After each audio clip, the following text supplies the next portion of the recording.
Hello, everybody, and thank you very much for joining me for another Alfred Hitchcock Presents review. Today I will be talking about Season 2, Episode 27, I Killed the Count Part 3, once again starring John Williams as Inspector Davidson.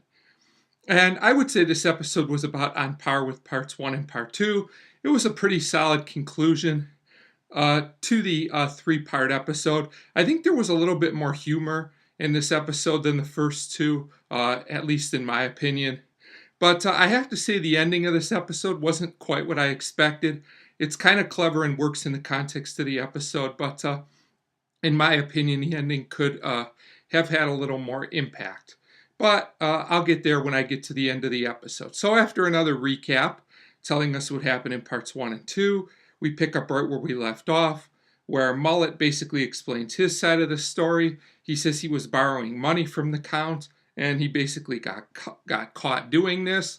The Count knew he was taking money, so there's a fight once again for the weapon, and of course the gun goes off in the struggle, which is very similar to what happened in the other two stories.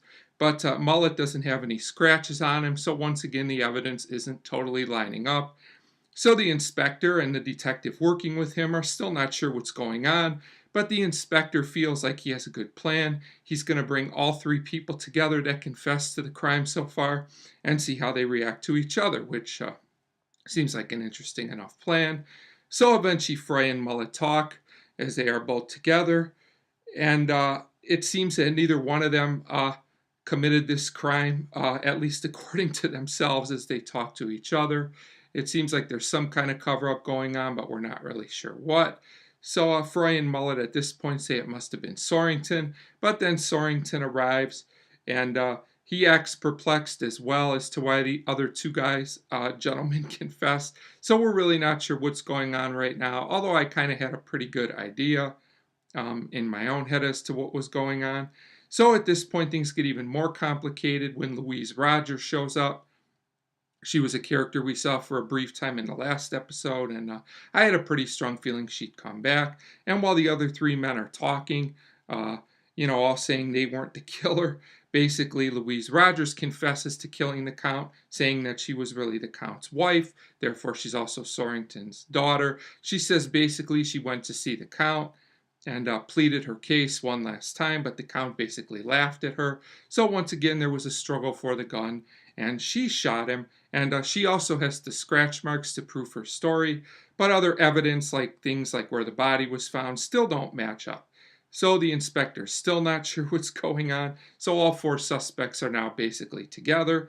The inspector is as annoyed as ever, but then after talking with the detective working with him on the case, he figures out what's going on. He says all four of them are in on it together, and because they all confessed and we can't prove it was any of them, they will all get off, which is kind of a clever twist, kind of a clever ending, but I kind of expected something a little more substantial, maybe a little more concrete for all the buildup of 3 episodes. But when you understand television in this time period, late 50s, early 60s when this show aired, the ending worked and there was some good humor involved here as well. I just would have, thought they could have come up with something with a little more impact after 3 episodes of buildup. But overall, I Killed the Count Part 3 is fine, and I'm going to give it a 3 out of 5.